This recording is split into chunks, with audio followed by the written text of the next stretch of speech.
வீட்லயே ஹெல்த்தியான homemade garlic egg sandwich எப்படி செய்யலாம்னு சொல்லி தான் இந்த வீடியோல பார்க்க போறோம். நான் ட்ரை பண்ணி பார்த்தேன். டேஸ்ட் அருமையா இருந்துச்சு. வாங்க நீங்களும் ட்ரை பண்ணி பார்க்கலாம்.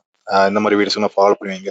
ஃபர்ஸ்ட் வந்து ஃபேன் ஹீட் ஆன உடனே அதில் வந்து பட்டர் போட்டு பட்டர் வந்து மெல்ட் ஆகுற வரைக்கும் வெயிட் பண்ணிக்கிட்டேன். மெல்ட் ஆன உடனே அது கூட கார்லிக் ஆட் பண்ணேன். கார்லிக் வந்த உடனே அதை வந்து ஃபோர்க் வச்சு எடுத்து ரொம்ப மசிச்சு எடுத்திருக்கேன். அடுத்து வந்து 3 பாயில்டு எக்ஸ் எடுத்திருக்கேன். பாயில்டு எக்கோட எல்லோ யோக்கையும் வந்து மசிச்சு எடுத்து அது கூட மிக்ஸ் பண்ணிடுறேன். அடுத்து வந்து ஒயிட் யோக் வந்து நல்லா கட் பண்ணி மினிமலா எடுத்து அது திரும்ப அந்த மிக்சிங் கூட ஆட் பண்ணிக்கிறேன். அடுத்து கோரியாண்டர் லீவ்ஸு, பட்டரு, மயோனஸ் இருந்துச்சுன்னா மயோனஸு, சால்ட்டு, சில்லி ஃப்ளேக்ஸ், அடுத்து வந்து ஒரிகானோ எல்லாம் ஆட் பண்ணியிருக்கேன். ஆட் பண்ணிட்டு அந்த மிக்சிங் வந்து ரெடி ஆயிடுச்சு.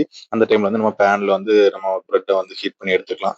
பிரெட்டை ஹீட் பண்ணி எடுத்துட்டு அது கூட வந்து நம்ம எடுத்து வச்சுருக்க மிக்சிங் ஆட் பண்ணிட்டு அது கூடவே சீஸும் ஆட் பண்ணிக்கங்க. அப்போ வந்து அதை நம்ம ஹீட் பண்ணி திரும்பவும் அதை வந்து ஒருக்கா பாயில் பண்ணி எடுக்கிறப்போ வந்து அந்த சீஸ்லாம் வந்து மெல்ட் ஆகி வந்திருக்கும். மெல்ட் ஆகிட்டு அதை கட் பண்ணி எடுத்து பார்த்தீங்கன்னா அருமையான எக் மயோ கார்லிக் சாண்ட்விச் வந்து ரெடியா இருக்கும். இதை வந்து நீங்க வந்து புதினா சட்னி கூட ட்ரை பண்ணிக்கலாம். வந்து டொமேட்டோ சாஸ் பண்ணி ட்ரை பண்ணி பாருங்க. நான் வந்து டின்னர் தான் ட்ரை பண்ணி பார்த்தேன். எனக்கு செம்மையா இருந்துச்சு. இது ப்ரோட்டீன் வேற அதிகமா இருக்கும். அந்த மாதிரி வீடியோஸ் மறக்காம ஃபாலோ பண்ணிங்க. டாடா பாய்.